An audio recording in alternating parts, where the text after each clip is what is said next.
प्रभु में आज्ञाकारी बनने से ही हमारे इस धरती की आयु पर हमें जो मिला हुआ आज्ञा मानने के लिए अनुग्रह हमें मिलेगी। तो हमें प्रारंभ में ही प्रभु का आज्ञाकारी बनना है। यह आज्ञाकारिता प्राकृतिक तौर पर हमें मिलने वाला अनुसरण का बात नहीं, परमेश्वर का वचन से परमेश्वर ही हमारे हृदय में देने वाला दिव्य स्वभाव है, उसके अनुसार आज्ञाकारिता। तो याद रखें, यहाँ पर हम सीखने वाला हर एक स्वभाव खुदा से हमें मिलना है।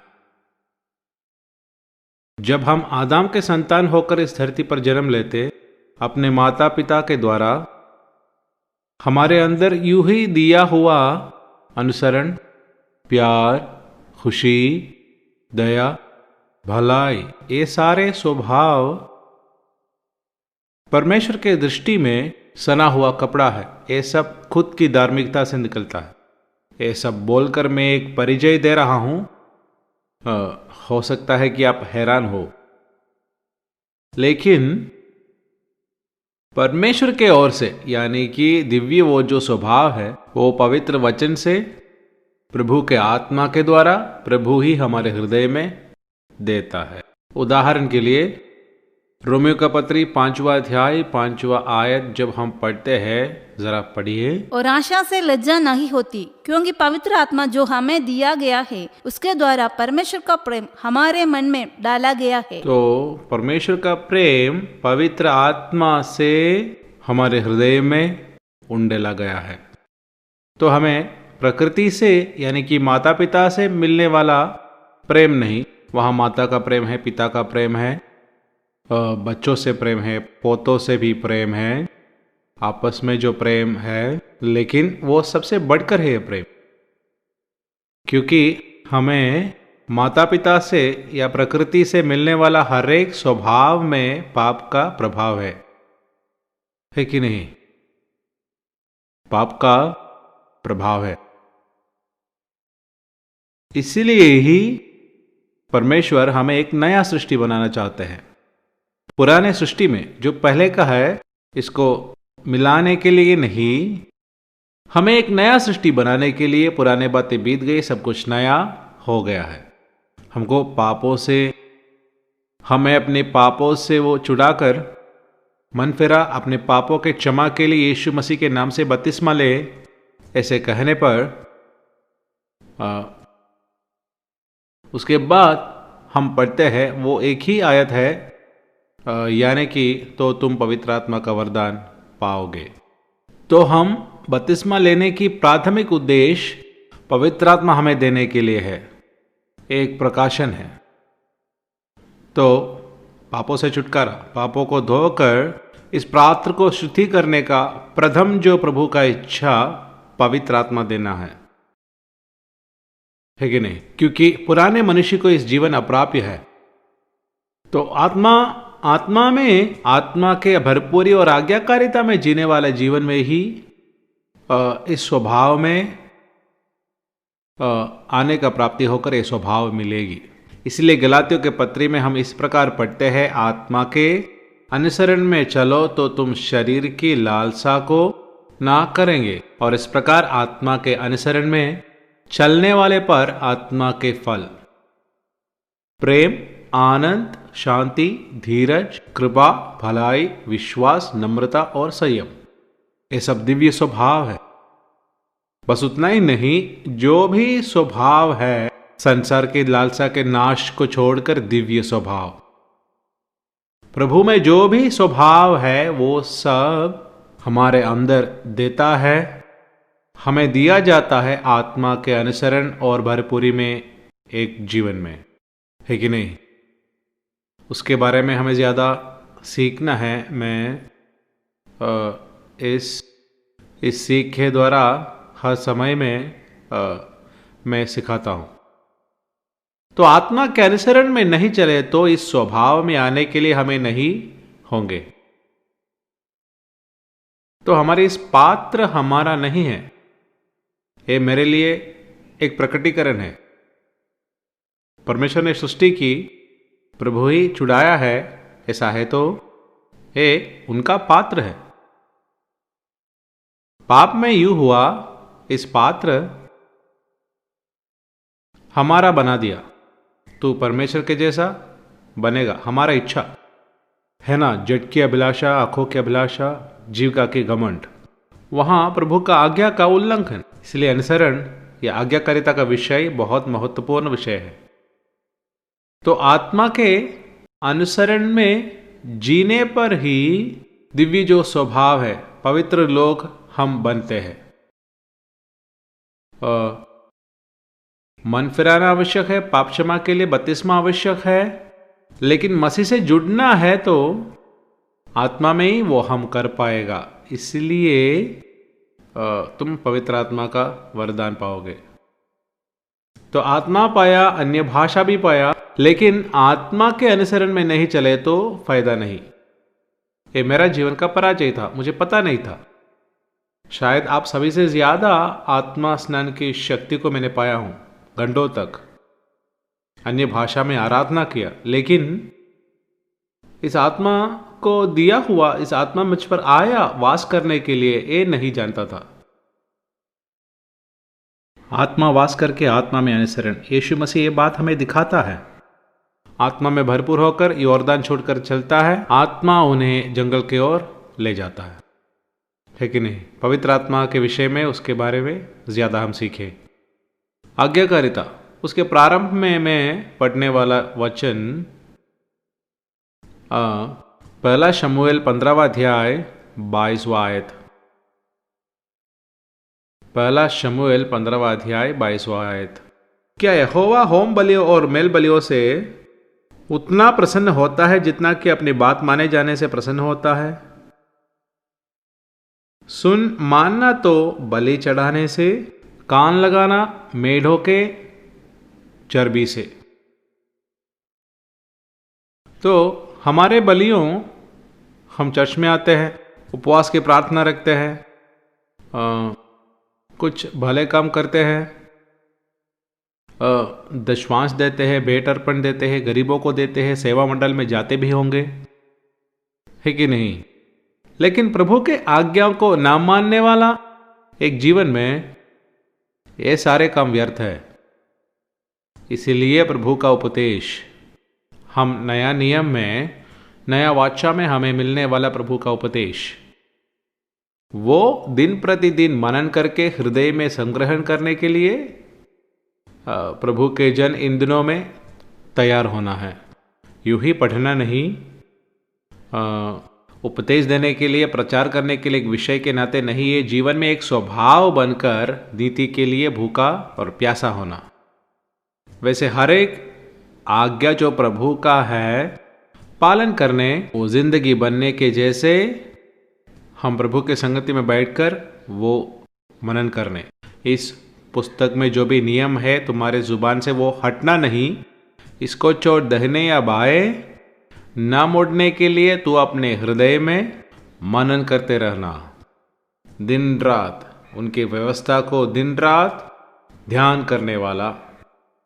तो उस जीवन के ओर कदम रखने से ही हम प्रभु के उपदेश के अनुसार जीवन बिता पाएंगे। वो हम आज्ञाकारिता के उस अनुभव में लाते नहीं तो यह हमें यूं सिखाता है विद्रोह, है कि नहीं? आज्ञा ना मानना एक विद्रोह है। वो सुकून विचारने जैसा पाप, हट करना, मूर्ति पूजा, कुकर्म, ये सारे भाग गहराई में सिखाना चाहता हूं, समय नहीं। शाऊल के जीवन के बारे में वहां शाऊल को एक आज्ञा दिया, अमालेकियों को नष्ट करना। वो थोड़ा बहुत तो किया, लेकिन अच्छी चीजों को रख लिया, राजा को भी जिंदा रखा। तो परमेश्वर की इच्छा पूर्ण रीति से आज्ञाकारिता, अपूर्ण नहीं, पूर्ण। इसके लिए हमें प्रार्थना करना है, मांगना, अपेक्षा, ढूंढना, खटखटाना, ये सब इस बात हमारे जीवन में पूर्ति होने के लिए पूरी होना है। मांगो तो तुम्हें मिलेगा, ढूंढोगे तो पाओगे, खटखटाओ खोला जाएगा। वो हमारे आर्थिक विषयों में नहीं, आत्मिक जो स्वभाव हमें मिलने के लिए है, ये उपदेश सारे मत्ती सुसमाचार 5, 6, 7 अध्याय में, 7वां अध्याय में जब वो दिया है, वो भावनिक तौर पर नहीं है कि नहीं। प्रभु जब सिखाने पर 6वां अध्याय में जब आते हैं, कोई भी चिंता करना आवश्यक नहीं है, ये सब जातियों का चिंता है, लेकिन प्रभु के संतान पहले उनके राज्य, धार्मिकता। राज्य बोले तो उस देश का आज्ञा है।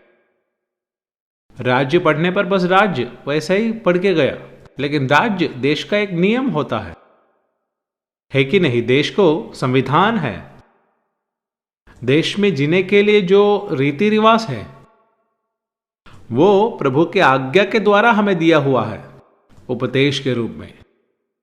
वो हमारे भीतर जीवन के आत्मा के प्रमाण के रूप में लिखकर जब जिंदगी बनता है, तभी हम वास्तविक तौर से राज्य में जीते हैं, परमेश्वर के राज्य में जीते हैं।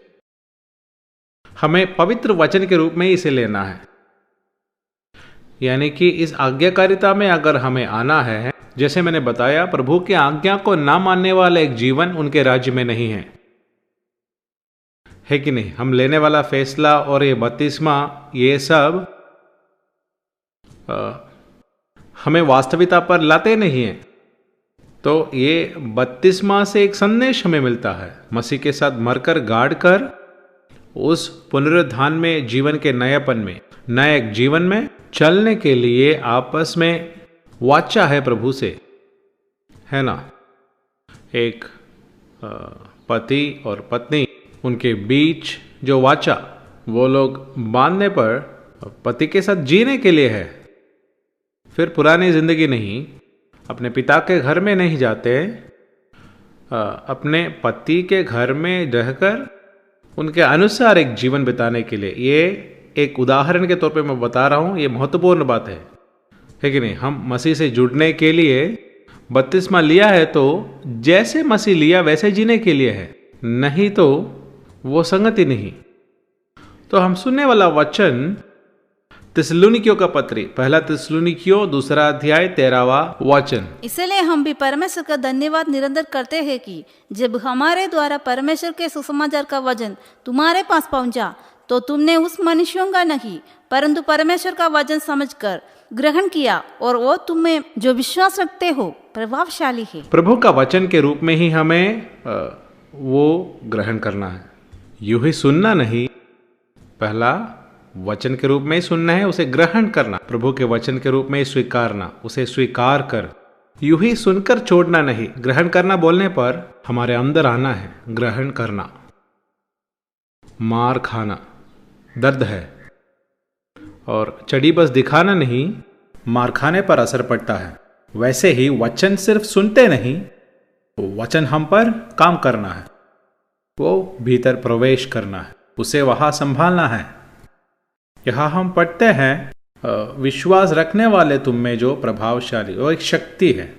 एफेसियों और कोलोसियों के पत्री में प्रभावशाली एक शब्द है। विश्वास करने वाले में, विश्वास रखने वालों पर प्रभावशाली, उनका शक्ति का महत्व वो कहां से मिलता है? वचन से।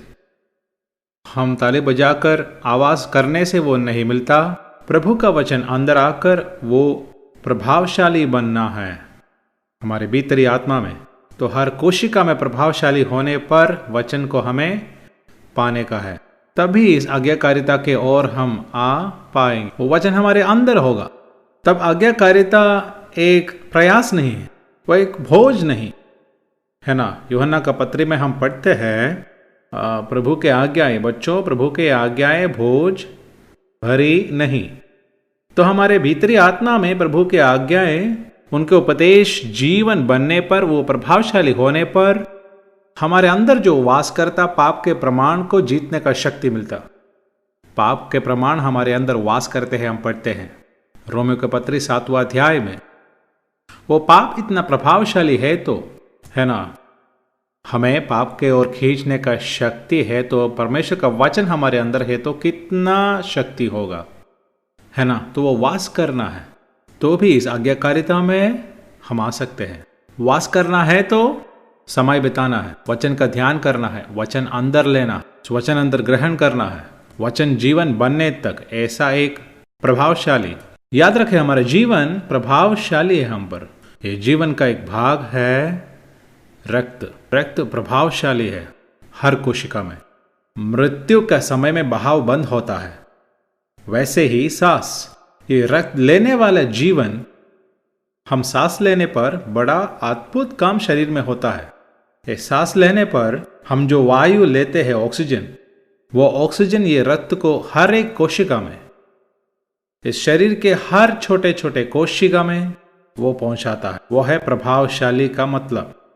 वैसे ही मसीह के वचन से मिलने वाला जीवन आत्मा में, हमारे आंतरिक मनुष्य में, हमारे शरीर में, हर एक भाग में प्रभावशाली होने पर ही वचन आज्ञाकारिता बनता है। नहीं तो आज्ञाकारिता असंभव है, लिखकर करने वाला बात नहीं है ना छूना ना चखना, ये बात नहीं है। प्रभु का वचन इस रीति में जीवन हम पर प्रभावी बनकर उस प्रभाव की शक्ति से इस पाप संसार और शैतान को जीतने का एक शक्ति हम पर मिलता है। वही हमें आज्ञाकारिता में लेकर आता है। एक बड़ा समर्पण हमें होना है वचन के लिए, वचन के सामने नम्र होना है। वो हमारा समर्पण है।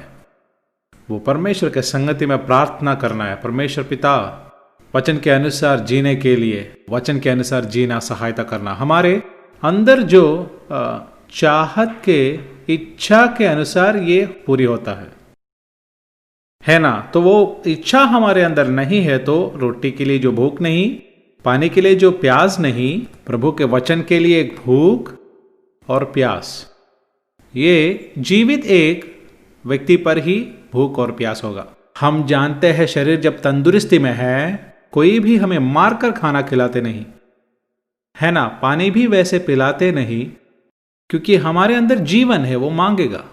लेकिन बीमार पड़ने पर चुटके में हमारे भूख, उसमें एक रुकावट आता है। उसका कारण हमारे शरीर में बीमारी, नहीं तो जगह पर रोग का अवस्था। किसी को वचन पढ़ने का मन नहीं तो वो एक आत्मिक बीमारी है, अनेक कीड़ा है, बीमारी है ना। कीड़ा होने वाला एक को, बच्चा हो या बड़ा हो, कीड़ा होने पर भूख नहीं, है ना, तो उसे बाहर निकालना है। इसलिए पुराने लोग अदरक की दवाइयाँ ये जो बच्चों को देते थे, कोई रुचि नहीं है। क्रूस का वचन हम सबको हमेशा मिलना चाहिए। ये मिलने पर ही बाहरी चीज़ें सारे निकाला जाएंगे, काट कर निकालेंगे, है ना। वैसे ही जो मैंने याद कराया, बीमारी, मृत्यु के बाद भी भोजन नहीं। एक आदमी बपतिस्मा लिया, संगति में आते हैं, लेकिन उसको वचन पढ़ना नहीं, यूं ही पढ़ के छोड़ते हैं। ऐसा है तो चौकस रहना, क्या वो नया जन्म पाया है? वास्तव में नया जन्म पाया है, एक नया संतान उत्पन्न हुआ है। और क्या वो मरा है? हमें पता है भोजन खाता नहीं तो पानी कुछ दिन के लिए नहीं पीते तो सब खत्म होगा। तो शरीर का नियम जैसे ही है आत्मिक नियम, वो भावनिक तौर पर यानी कि प्राकृतिक तौर पर जो भी है आत्मिकता में संबंध है ना, वो एक छाया जैसा है। तो मैं उसमें ज्यादा नहीं जाता हूं।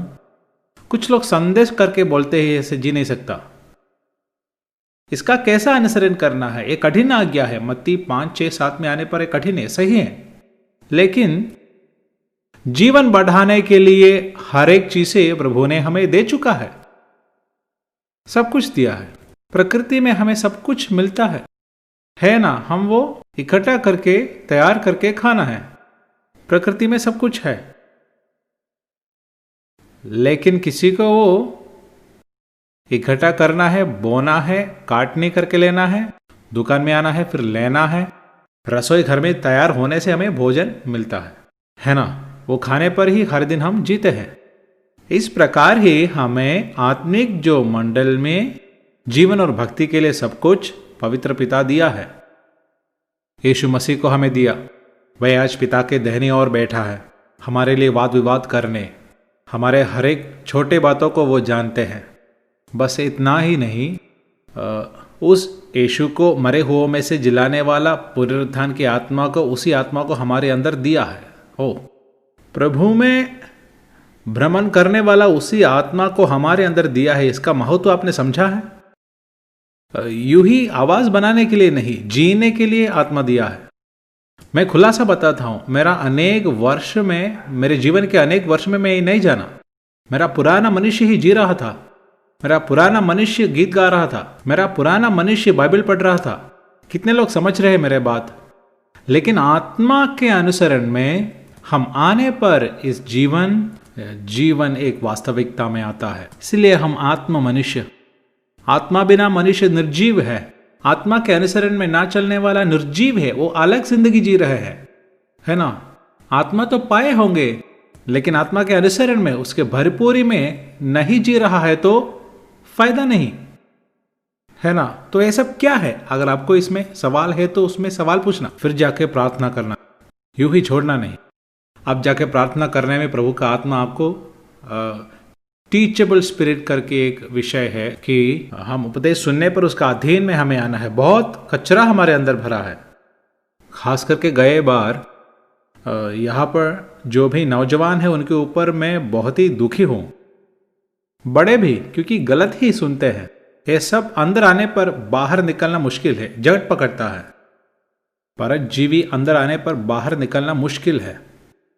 लेकिन इस जीवन के वचन अगर सुनते हैं और आप शुद्ध हृदय से सुनकर जीने के लिए इच्छा रखते, तो आपको वास्तविक तौर से प्रभु के आज्ञाकारिता में सेवकाई करने का मन है, तो सारे पक्षपात निकालना। पक्षपात से बैठने से कुछ नहीं पाएंगे।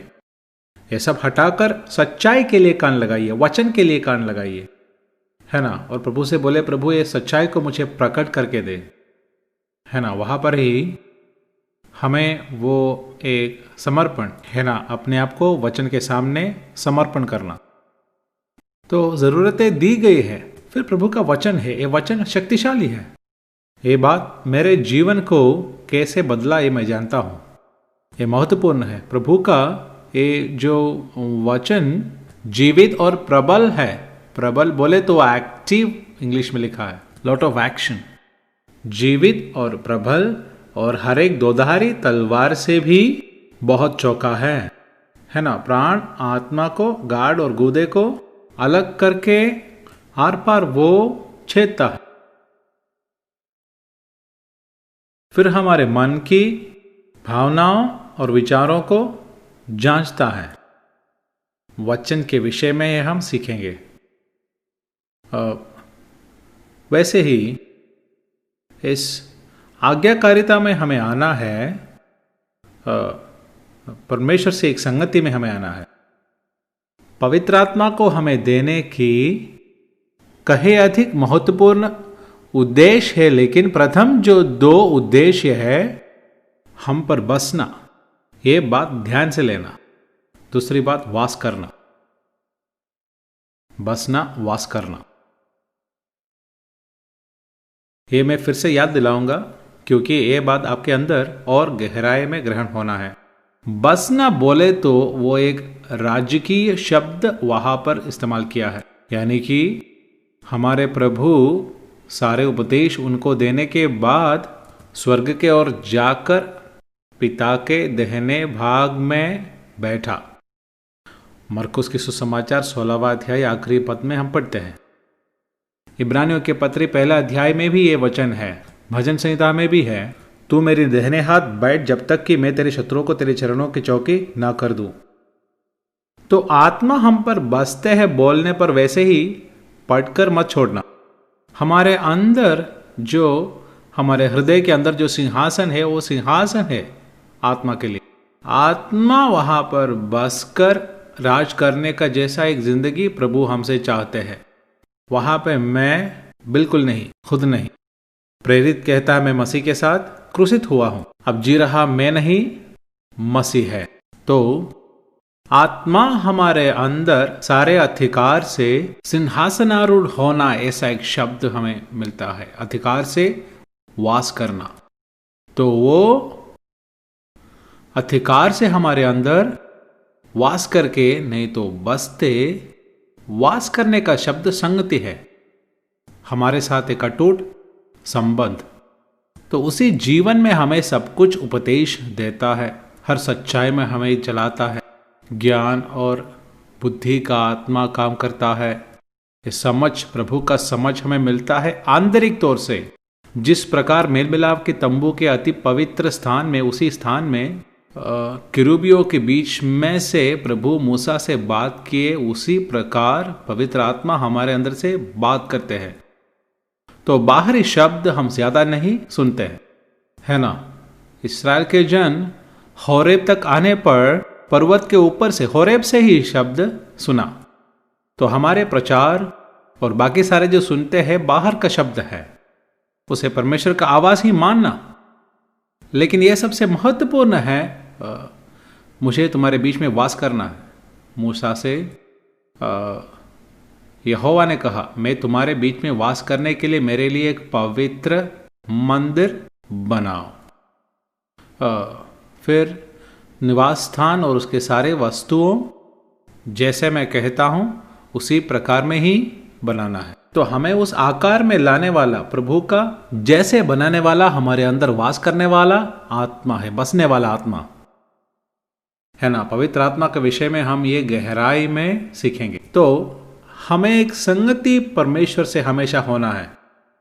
हमारा प्रभु यीशु मसीह 15 अध्याय में, यूहन्ना का सुसमाचार 15 अध्याय में इस प्रकार हमें बताते हैं, मैं अपने पिता के आज्ञाओं को मानकर, महत्वपूर्ण है, यदि तुम मेरे आज्ञाओं को मानोगे तो मेरे प्रेम में बने रहोगे, जैसा कि मैं अपने पिता के आज्ञाओं को माना हो और इनके प्रेम में बना रहता हूं। अबाइडिंग, वास करना, बहुत ही महत्वपूर्ण बात है वास करना। तो अब से जब वास करने का शब्द आता है तो अंडरलाइन करना, ओके। परमेश्वर आज्ञाकारिता एक पूर्ण आवश्यकता रखा है, विकल्प नहीं, है ना, विकल्प नहीं। लहू से हमें छुटकारा है, लहू से हमें छुटकारा मिला है उनके वचन का पालन करने। तो ये हमें याद रखना है। तो आज्ञा भंग से प्रभु हमें निकाल देते नहीं, फिर जाकर प्रायश्चित करना, है ना। बच्चों, मैं तुम्हें लिखता हूं ताकि तुम पाप ना करे। यदि कोई पाप किए तो प्रभु का अनुग्रह पाप करने के लिए लाइसेंस नहीं, प्रभु का अनुग्रह हमें पापों से छुड़ाने के लिए है। पाप से जो स्वतंत्रता, व्यवस्था के लिए नहीं, अनुग्रह के लिए अधीन बनना, वो महत्वपूर्ण है ना। अधीन है तो तुम पाप करते रहेंगे क्या? सवाल है, प्रेरित का सवाल है। मृत्यु में भाग लेने के लिए अगर तुम बपतिस्मा लिया है तो फिर पाप में जिए कैसे? सवाल है। तो हमें छुटकारा दिया है प्रभु का आत्मा से, उस आज्ञाकारिता में, इस प्रभु की आज्ञाओं को मानकर जीने के लिए है। फिर से पढ़ेंगे 15वां अध्याय, यूहन्ना 15, यूहन्ना का सुसमाचार 15। पढ़ने पर बड़े श्रद्धा देकर पढ़ना, हर एक शब्द में प्रभु का उद्देश्य है। 15 का उसका 10वीं आयत जब हम पढ़ते हैं, यदि तुम मेरी आज्ञाओं को मानेंगे तो मेरे प्रेम में बने रहेंगे, जैसे कि मैंने अपने पिता की आज्ञाओं को माना है और उसके प्रेम में बना रहता हूँ। या आज्ञा मानना बोलने पर आज्ञाकारिता है। आज्ञाकारिता का व्यवहारिक रूप है प्रमाण, वो हमारे अंदर लिखा गया है। आज्ञाकारिता से महत्वपूर्ण शब्द है प्रमाण, है ना। हम हकदारी होते हैं प्रमाण के द्वारा। आर्थिक तौर पर हम जानते हैं जमीन को प्रमाण हमारे हाथ में है तो हम हकदारी ठहर सकते हैं। कितने लोग को मिला है? शून्य प्रमाण को कोई भी मूल्य नहीं है, उसमें लिखना होता है। तो हमारे अंदर हृदय के भीतर इस प्रमाण को लिखने पर प्रमाण पत्र बोलते हैं।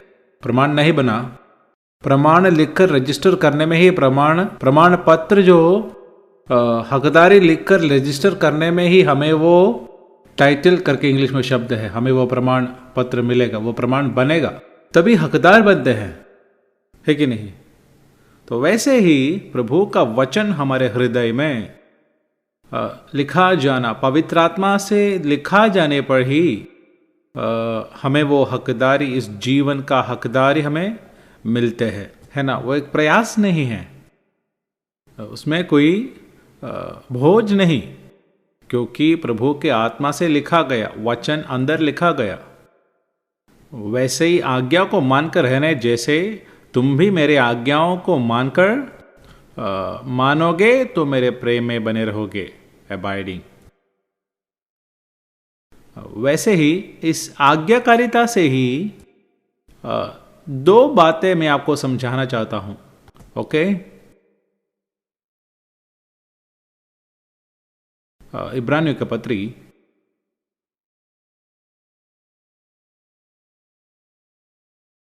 5वां अध्याय उसके 7 से लेके 9 तक के वाक्य। 7वां आयत पहले पढ़ी है। उसने अपनी देह में रहने के दिनों में ऊंचे शब्द से पुकार पुकार कर और आंसू बहा बहा कर उसे जो उसको मृत्यु से बचा सकता था प्रार्थनाएं और विनती की, और भक्ति के कारण उसकी सुनी गई। हम नीचे वाले आयतों के साथ उसका मनन करने पर ये आज्ञाकारिता के पूर्ति में मनुष्य के पुत्र यीशु मसीह आने वाला मार्ग है। यही हमारा भी मार्ग है। हमारा प्रभु ये सब प्राप्त किया है, मनुष्य का पुत्र होकर इस धरती पर वो जिया, और आप बढ़ने पर और यीशु बुद्धि और डील डोल में और परमेश्वर और मनुष्यों के अनुग्रह में वो बढ़ना हम देखते हैं, हमारे जीवन में एक नमूना दिखाते हैं। तो उन पर जो दिव्य स्वभाव, नहीं तो इब्रानियों के पत्र 10वां अध्याय जब हम पढ़ते हैं, यहोवा तूने मुझे एक देह तैयार किया है। इस धरती की आयु पर प्रभु के आत्मा से, प्रभु से ही तैयार किया हुआ एक शरीर था, यीशु मसीह का शरीर, है ना। यीशु मसीह को अपने जैसे ही देखना। तो यहां ऊंचे शब्द और आंसू से प्रार्थना और याचना की और भक्ति, वो महत्वपूर्ण है आज्ञाकारिता में। प्रभु का भय और भक्ति नहीं है तो अनुसरण नहीं। प्रभु का भय और भक्ति के बिना एक पीढ़ी में हम जी रहे, सुबोध नहीं, आत्मिक सुबोध के बिना एक पीढ़ी में हम जी रहे हैं। तो प्रभु का वचन ही हमें प्रभु का भक्ति में लाते हैं, प्रभु का वचन और उनका आत्मा। वो यीशु मसीह के जीवन में यशायाह का पुस्तक 11वां अध्याय 2 आयत में हम पढ़ते हैं, वहां पर यहोवा का आत्मा ठहरा रहेगा, बसना नहीं, ठहरा रहेगा। गहरी बात है। वो बुद्धि और समझ की आत्मा, युक्ति और पराक्रम का आत्मा, ज्ञान और यहोवा का भय के आत्मा। तो यहोवा का भय में आना है तो उनका आत्मा के अनुसरण जीने वाला एक जिंदगी में ही होगा। पुराने मनुष्य जी रहे हैं तो हम कभी भी यहोवा का भय में आ नहीं पाएंगे। तो आप प्रभु से प्रार्थना करें ताकि इस आत्मा के अनुसार जीने वाला एक जीवन वो मुझ पर वास्तव में होना है, यहोवा के भय की आत्मा। तो यहां इन दोनों बातों को मिलाकर पढ़ने में आत्मा के अनुसरण में जीने वाला ही इस प्रकार का एक प्रार्थना कर सकते हैं, क्योंकि आत्मा उन्हें उत्साह देता रहेगा कि ऐसे जीने में तृप्त ना रहो, क्योंकि तुम्हें प्रभु के जैसे बनना है। प्रभु के सारे काम तुम्हारे द्वारा, जिसके योजना तुम्हारे ऊपर है, वो सारे काम पूरा होना है। वो पुत्र यीशु नमूना दिखाया है, आत्मा हमें दिखाता है, मुझसे बात किया है ना। पुत्र को एक कार्य दिया, उन्होंने उसका पूर्ति किया। यूहन्ना का सुसमाचार 17वां अध्याय 4 आयत में हम पढ़ते हैं, हे पिता, जो कार्य तूने मुझे करने को दिया पूरा किया। तो हम परमेश्वर से जन्मा एक झुंड है ना। तो हमें भी प्रभु एक कार्य दिया है, तो वो कार्य हम पर पूरा होना है तो आत्मा के अनुसरण में एक जीवन में ही वो पूरा होगा। वहां यहोवा का भय आवश्यक है, क्योंकि वही आज्ञाकारिता में हमें लाते हैं। तो यह प्रार्थना हमारी जिंदगी में होना है ना। मैं उस सच्चाई पर खड़े होकर बता रहा हूं, उसका आवश्यकता। अब भी आज सुबह भी प्रभु का आत्मा मुझसे बात किया, एक कार्य तुझे सौंपा है, उसके लिए मेरे शिक्षण में ही तू रहना। वहाँ हमें भय मिलता है, प्रभु का भय। वो मनुष्य का भय नहीं, प्रभु का भय। वो मधुर है ना? प्रभु का भय मधुर है। तो उसी के द्वारा ही हमें इस दिव्य जो अनुभव में आने के लिए, आज्ञाकारिता के स्वभाव में आने के लिए मिलता है। भक्ति के द्वारा उत्तर मिला भी। इसी वाक्य हम नूह के जीवन में देखते हैं। तब तक कि अंधे की चूसों पर चेतावनी। चेतावनी को हमें सुनना है, यूं ही पढ़ना नहीं। ओरेकल ऑफ गॉड, वही प्रभु से निकलने वाला वचन। तो यहाँ चेतावनी मिलने पर, वहाँ हम पढ़ने पर भाई के साथ, वहाँ भाई के जो शब्द दिया, अपने परिवार बचाने के लिए एक जहाज बनाया। यहां भक्ति के कारण उसका सुनी गई। पुत्र होने पर भी उसने दुख उठाकर आज्ञा माननी सीखी, सिद्ध बनकर अपने सब आज्ञा मानने वालों के लिए उद्धार का कारण हो गया। वो वाक्य आप बार बार मनन करना, है ना? पुत्र होने पर भी उसने कष्ट उठाकर आज्ञा माननी सीखी, सिद्ध बनकर। तो अनुसरण सीखना है, आत्मा हमें सिखाता है। यूं ही हम हठधर्मी लोग हैं, है ना? हम नया जन्म पाए हैं, बपतिस्मा तो लिया है, पुराना मनुष्य अभी भी है ना? वही प्रेरित 7वां अध्याय में हमें बताता है।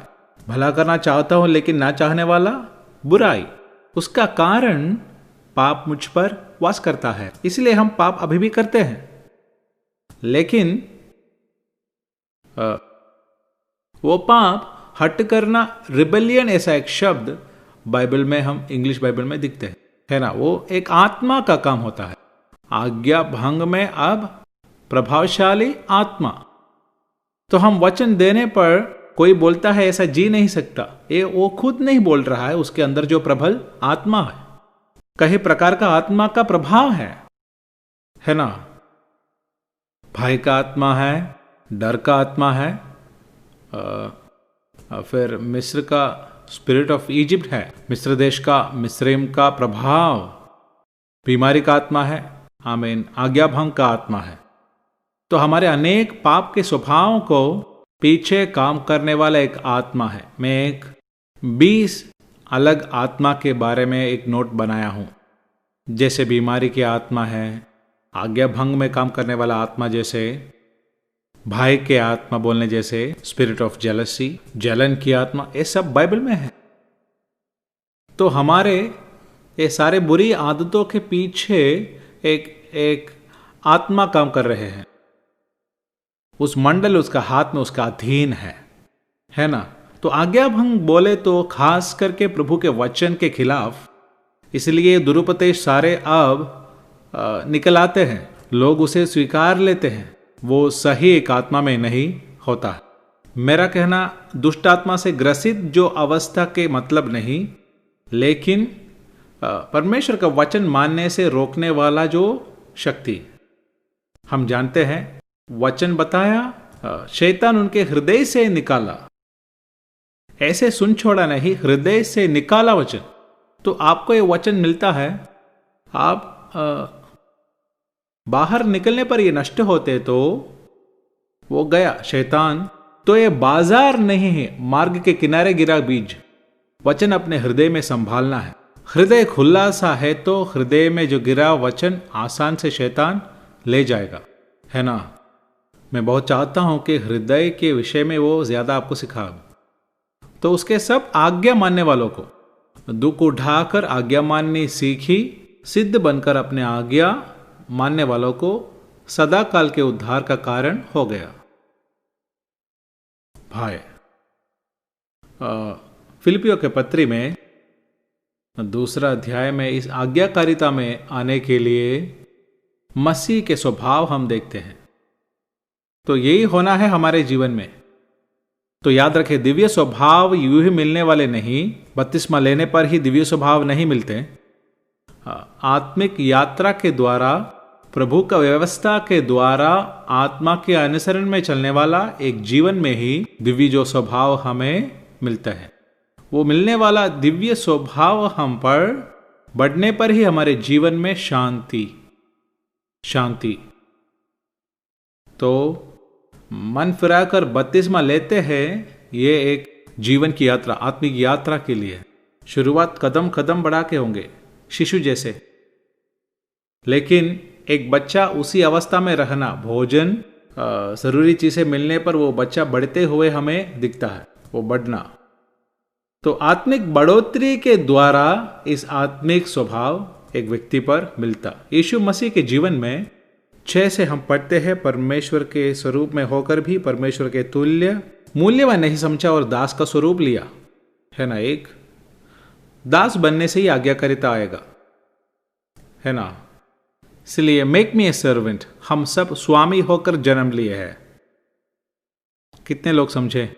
प्रभु बन के हम सब जन्मे हैं, है ना। प्रभु का रूप, नहीं तो प्रभु का जैसे तू बनेगा।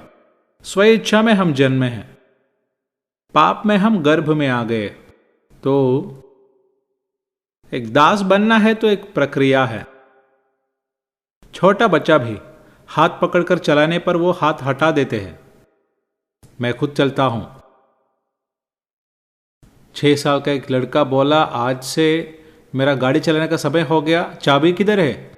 फिर उसका एक एक्शन है, वो बस 6 साल का है, गाड़ी चालू करके चलाने का एक्शन। तो हमारे अंदर हम कुछ है करके एक बोध, इसलिए हम गलत करते हैं। मार खाने के डर में आज्ञा बनते हैं, यहां बुलाने से वहां जाते हैं। तो हमारे अंदर ही बना हुआ है हठ धर्म। लेकिन दास बनना पड़ेगा, वह एक प्रक्रिया है। उसके लिए प्रार्थना करना है, मेक मी अ सर्वेंट। शिष्य बोलने पर दास, पैर धोना। यीशु मसीह सबके लिए दास है, सबका पैर धोया। इसलिए प्रभु के राज्य में, स्वर्ग राज्य में यीशु प्रथम। ओके। फिर अपने आप को शून्य किया, एम्प्टीड हिमसेल्फ आउट। बहुत ही बातें हमारे अंदर से निकालना है। मनुष्य के समानता में अपने आप को दीन किया, हम्बल्ड हिमसेल्फ, धीरज, वो स्वभाव नम्र और दीन। मेरा जुआ अपने ऊपर उठाकर मुझसे सीख, क्योंकि मैं नम्र और दीन। यूं ही नहीं मिलता नम्रता, दीनता। जुआ उठाना पड़ेगा, प्रभु का साथ चलना पड़ेगा। उसके लिए प्यासा होना है, भूखा होना है। हर एक दिव्य स्वभाव प्रभु के साथ, मैंने बताया, अबाइडिंग, प्रभु के साथ वास करने वाला एक जीवन में उसके लिए एक चाहत रखते हुए नीति के लिए भूखा और प्यासा होना, एक उदाहरण हमें दिया है। तो सारे दिव्य स्वभाव वो चाहने और उसके लिए प्रार्थना और इच्छा करने, आज्ञाकारिता का जीवन शुरू करने में ही ये सारे स्वभाव हमारी जिंदगी में पूरी होता है। तो यीशु मसीह एक दास बना, अपने आप को शून्य किया, एम्प्टीड, है ना, हिमसेल्फ, अपने आप को दीन बनाया। फिर वो क्रूस के मृत्यु तक आज्ञाकारी रहा। मृत्यु, हाँ, क्रूस की मृत्यु भी सह ली। तो आज्ञाकारिता is a life of sacrifice. Okay.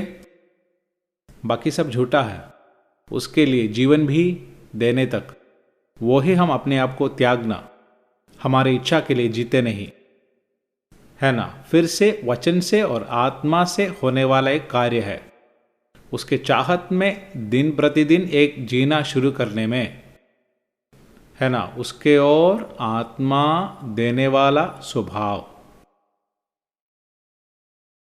तो प्रभु का भय, नहीं तो यहोवा का भय, दास, ये सारे भाग तुम मनन करना।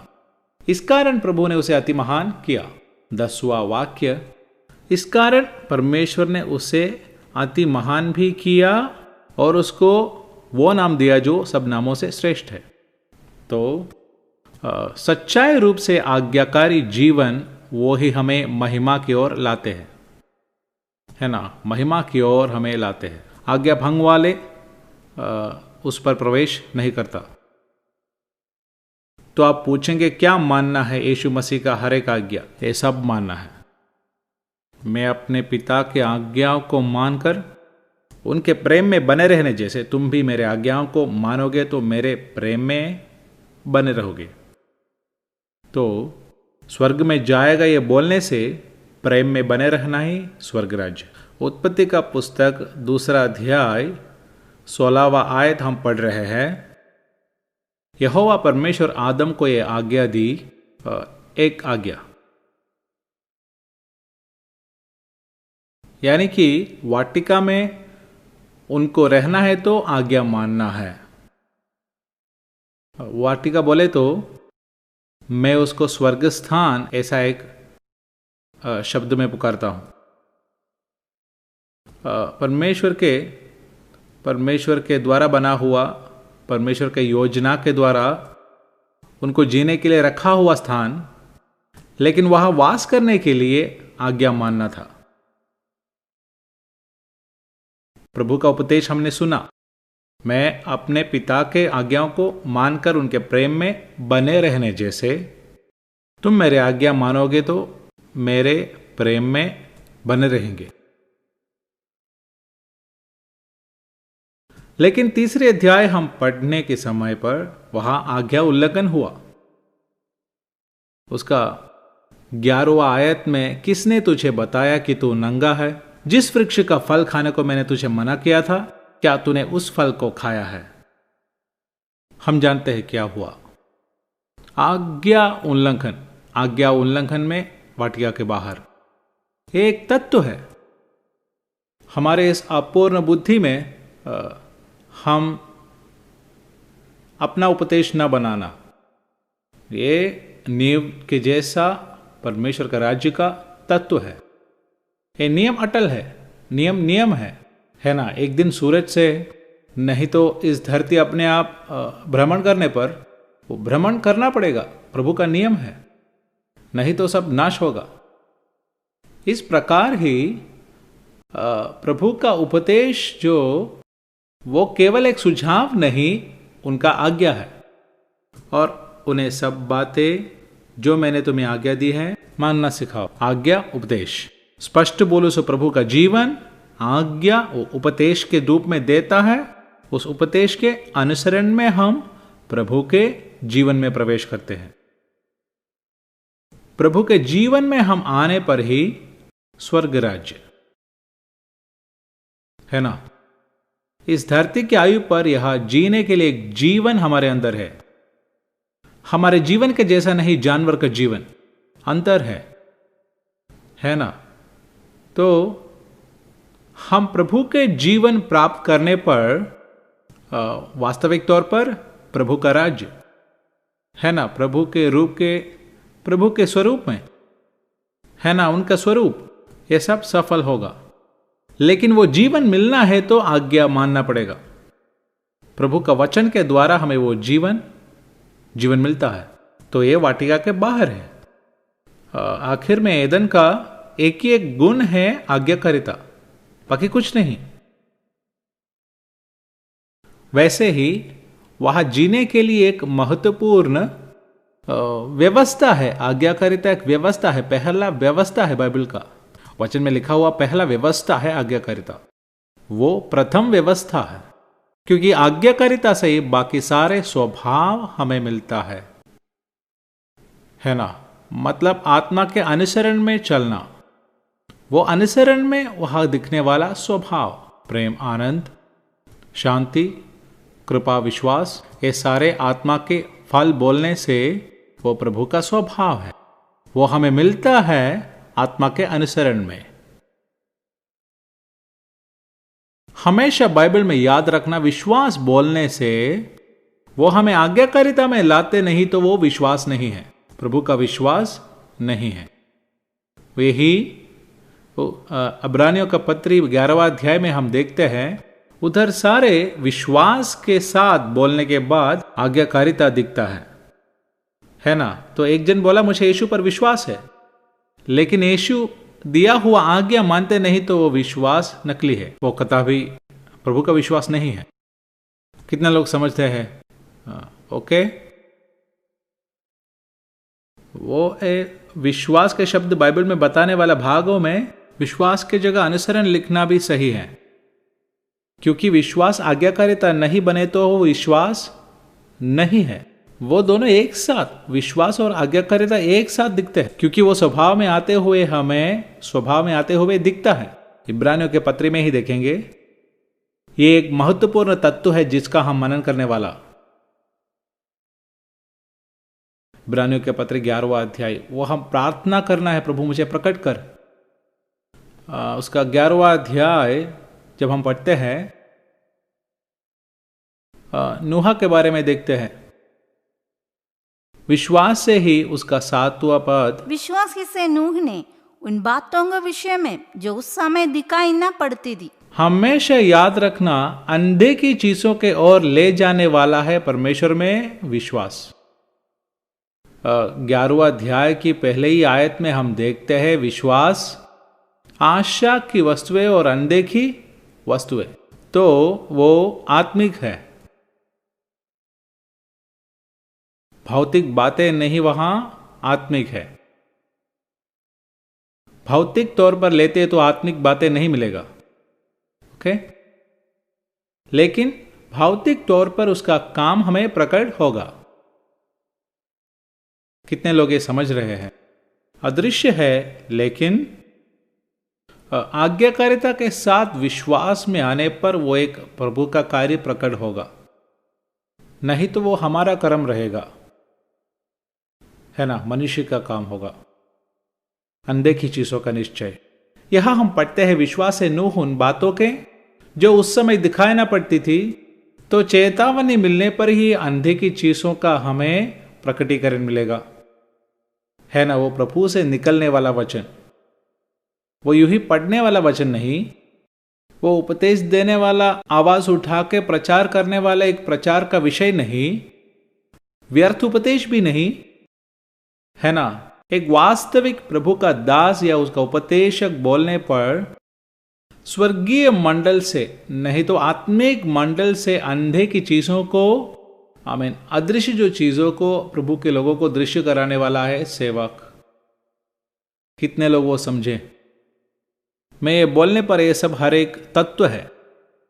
वचन के नियम के बिना हम कभी भी इस आज्ञाकारिता में आ नहीं पाएंगे, है ना?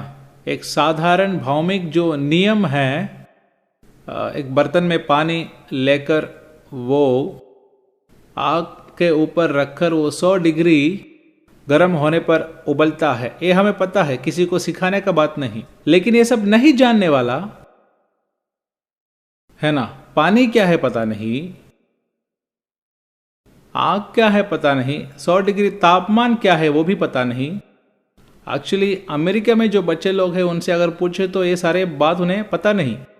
उनसे पूछे दूध कहाँ से मिलता है तो वॉलमार्ट से है, नहीं तो दुकान से है, वो मशीन से है, सही है मशीन है, लेकिन ये गाय से मिलता है ये जानने वाला बहुत कम है। वहां से एक लड़का आने पर उन्होंने वापस कॉल करके ऐसा बताया, मैंने एक घोड़े को देखा, बोला मैंने एक हॉर्सी को देखा। वो हॉर्सी क्या था? पड़ोसी के घर में जो है गाय थी, वो गाय को वो घोड़ा बोलते हैं, उसे पता नहीं। इस प्रकार ही हमें ये प्रमाण सारे पता नहीं तो, है ना, उसका कोई भलाई हम नहीं पाएंगे। कितने लोग ये समझे? भौतिक बातें आसानी से मिलते हैं तो अंधे की, विश्वास से नूह अंधे की बातों पर चेतावनी मिलकर वो पवित्र आत्मा ही हमें बताना है, पाकर वो भक्ति के साथ, भक्ति अपने घराने के बचाव के लिए एक जहाज बनाया, उसके ऊपर मैं आज्ञाकारिता लिखा हूं, है ना? तो उन्हें शब्द सुना और कहता है कि ये सब अनदेखी बातें हैं, इसलिए मुझे उस पर विश्वास है, लेकिन उससे काम नहीं होगा। वो कैसे होगा? क्योंकि लोग क्या बोलेंगे? लेकिन निश्चय में प्रभु का शब्द के रूप में वो लेते तो विश्वास बन जाएगा। विश्वास ऐसा एक प्रभु का विश्वास हमारे अंदर उत्पन्न होने पर उससे कार्य होता है। इसीलिए याकूब प्रेरित कहता है, काम के बिना विश्वास निर्जीव है। कितने लोग समझे? वो प्रभु के कार्य के बारे में है, हमारे स्वयं से निकलने वाला काम नहीं। हमें धर्मी बनने के लिए विश्वास के द्वारा धर्मी बनने वाला काम नहीं, विश्वास से धर्मी ठहरा हुआ एक, उसके द्वारा प्रभु का कार्य होना है तो एक प्रभु का चेतावनी मिलना है ना? चेतावनी विश्वास के रूप में परिणाम होने पर प्रभु का काम। यह नोहा तब तक के अंधे की चीजों पर चेतावनी पाया, प्रभु का शब्द सुना, वो वहां पर विश्वास किया करके लिखा नहीं तो भी वो भक्ति के साथ अपने परिवार के बचाव के लिए एक जहाज बनाया, ओबीडियंस, है ना। यहां पर हम देखते हैं वारिस बनना। विश्वास के साथ उन्होंने संसार को दोषी ठहराया और उस धर्म का वारिस ठहरा जो विश्वास से होता है। 11:8 विश्वास ही से इब्राहिम जब बुलाया गया तो आज्ञा मानकर ऐसे ही जगह इब्राहिम जब बुलाया गया तो जब बुलाया गया, वो एक स्वर्गीय शब्द है। तो हमें भी एक मिरास आगे है। हमारा मिरास अगर मैं बोलूं तो मसीह के जैसे बनना, वही हमारा मिरास है। वो एक झूठा स्वर्ग नहीं है, ये कभी नहीं भूलना। झूठा, हम कभी कभी झूठा स्वर्ग में है हमारे भावना के अनुसार। तो वो सोच हटाकर मसीह के स्वरूप में बनना, यह है हमारा अत्यंतिक लक्ष्य। क्योंकि पिता पुत्र के खोज में है। हमारे स्वर्ग जाना जरूरी नहीं, पिता को पुत्र का जरूरी है, वही उनका इच्छा। बाकी सब हमारा इच्छा है, मुझे ये चाहिए, मुझे वो चाहिए, वो सब खुद का इच्छा। लेकिन प्रभु के इच्छा में हमारा सोच बदल जाते हैं, हमारा रीति रिवाज बदलते हैं, है ना। वही हम परमेश्वर को प्रसन्न करने वाले जीवन में आते हैं। तो यहां जब बुलाया गया तो आज्ञा मानकर, आज्ञा माना। ये न जानता था कि मैं किधर जाता हूं, तो वहां आज्ञाकारिता, एक यात्रा। लेकिन प्रभु का शब्द सुनकर वो यात्रा के लिए नहीं निकल रहा है तो विश्वास से कोई फायदा नहीं है। तो हमेशा विश्वास का जो विषय आज्ञाकारिता की ओर आते हुए दिखता है। ओके, तो आज दिखता विश्वास क्या चीज है। मैं विश्वास करता हूं, यीशु में विश्वास करता हूं। क्या विश्वास? यीशु अच्छा है, मैं यीशु को अपने हृदय से प्रेम करता हूं। कुछ लोग ऐसे बोलने पर मुंह से मधु निकलता है, लेकिन वो सब झूठ है। उनके जीवन देखने पर यीशु से कोई रिश्ता नहीं। यीशु से प्रेम रखने वाला उनके आज्ञा को मानना पड़ेगा। ओके, तो हमारे दिव्य जो स्वभाव है उसके सारे नींव वो मिलना है तो आज्ञाकारी जीवन, वो मसीह का उपदेश, वहां मैं ध्यान दे रहा हूं। यहां आज्ञा भंग के द्वारा स्वर्ग स्थान नष्ट हो गया, एदन वाटिका उन्हें नष्ट हो गया। आज्ञा भंग से देखो वे पूर्णता में आने वाले झुंड थे, नीति के नहीं तो जीवन के वृक्ष के फल खाने का था, लेकिन खाया नहीं दिखता। तो उसके द्वारा देखो पाप रहित अवस्था में वो आने वाले थे। तो हमारे जीवन में याद रखना, नया जन्म पाने के बाद यूहन्ना प्रेरित के पत्री में पाप रहित एक अवस्था आते हैं। उसमें ज्यादा बात नहीं कर रहा हूं, क्योंकि हम सब उस मोड़ तक आए नहीं, वो देखने के लिए दृष्टि हम प्राप्त नहीं किए है, इसलिए उस पर प्रवेश नहीं कर रहा हूं। तो ऐसा एक मंडल है ना। तो आदम और हव्वा उसमें आने वाले थे। उसमें आने के बाद समस्या नहीं, क्योंकि आंख और शरीर की अभिलाषा निकल गए। हमारे जीवन वो है, उसका लक्ष्य वो है ना। वो एकमात्र यकीन है इस जीवन, कोई संदेह नहीं, क्योंकि ये शरीर की अभिलाषाएं निकल गए। संसार में ऊंचा पद की इच्छा नहीं, प्रताप नहीं, घमंड नहीं, और कहते हैं कि ये सब व्यर्थ है। तो प्रेरित वहां तक पहुंचा। मसीह के बारे में ज्ञान का श्रेष्ठता के कारण जो बात लाभ की थी हानि समझता है, और मसीह के पहचान में सब कुछ कूड़ा समझते भी है ना। तो वो एक उन्नति का जीवन है, हायर लाइफ है। तो ये धरती पर दिखाने वाला जीवन नहीं, स्वर्गीय जीवन, वो बस बेकार जीवन है ना। याकूब को देखे तो जमीन में सोने वाला ही व्यक्ति ही सीढ़ी देखता है, तो उसको दिखा रहा है पत्थर का एक स्पर्श है, इसलिए होगा, है ना। पत्थर लेकर तकिया बनाया हम देखते हैं। पत्थर में हमेशा मैं मसीह को देखता हूं, है ना। दर्शन, मसीह के बारे में एक दर्शन में आने पर ही, एक स्पर्श जीवन पर आने पर ही स्वर्ग के लिए स्वर्गीय दर्शन, वो सीढ़ी हमें दिखता है, मसीह हमें दिखता है ना। हमें वो बताता है, मुझे वो बताया है, तुम जमीन पर पड़ा है, you are an earthly man, है ना। उसी में से यही मार्ग, में ही मार्ग और सच्चाई और जीवन, उस मार्ग के अनुसरण में जीने पर स्वर्गीय जो मंडल में पिता की ओर आएंगे। कितने लोग समझे? ओ हालेलुया।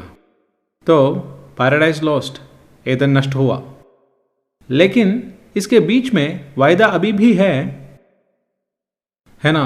मनुष्य को प्रभु छोड़ते नहीं। यानी कि तीसरे अध्याय के बाद चौथा अध्याय में बलि लेके आते हुए दिखते हैं। बलि के लिए इंग्लिश में ऑफरिंग का शब्द इस्तेमाल किया है, ऑफरिंग। अपने आप को प्रभु के सामने समर्पण करने के लिए आने का संदर्भ है हाबिल और काइन का बलि, है ना, अपने आप को समर्पण करना। लेकिन काइन पर और उनकी बलि पर प्रभु प्रसन्न नहीं, इसलिए वो प्रभु की संगति से भाग जाते हैं। लेकिन हाबिल और उनके बलि में प्रसन्न हुआ। तो हमारे जीवन, मसीह जीवन परमेश्वर को प्रसन्न करना है ना। ये मेरे प्रिय पुत्र जिसमें मैं, तो मसीह हमारे लिए नमूना है। वो हमारे जीवन के एक बड़ा लक्ष्य बनता है, परमेश्वर को प्रसन्न करने वाला जीवन। तो हम सामान्य तौर पर देखें तो वचन के सच्चाई को ना जानते हुए एक दौड़ है। यहाँ पर कुछ दिखावट होते हैं, लेकिन सच्चाई जानकर सच्चाई में जीने वाले जीवन है मसीह जीवन। कितने लोग चाहते हैं ऐसा एक जीवन, वही हमें अनंत जीवन पर ले आते हैं, है ना। और कोई गोत नहीं है मसीह जीवन। इसलिए सच्चाई जानना है, वो सच्चाई हमें स्वतंत्र करता है ना। तो इसके बीच में है यीशु मसीह, है ना। मनुष्य के पुत्र होकर आकर हमें जीवन दिखाता है। बच्चों, तुम्हारे पुराने मनुष्य सूली पर मरता है मेरे साथ, है ना। वो हम पाप के विषय में थोड़ा और गहराई में हम पढ़ेंगे। मैं सिखाता हूं पाप से छुटकारा, पाप के लिए मरना, पाप से स्वतंत्रता, ये 3 चीजें हमें जरूर सीखना है। बहुत ही लोग पाप के छुटकारा तक ही पहुंचा है ना, फिर से पाप करके जी रहे हैं। लेकिन मसीह से जुड़ने, हकीकत में वचन से और आत्मा से उस जीवन की ओर आने वाले ही पाप के लिए मरते हैं। लेकिन यीशु मसीह उसे छुड़ाया है आज्ञाकारिता में। ओके, आज्ञा भंग से जो नष्ट हो गया, यीशु मसीह आज्ञाकारिता से वापस पाते हैं। रोमियो का पत्री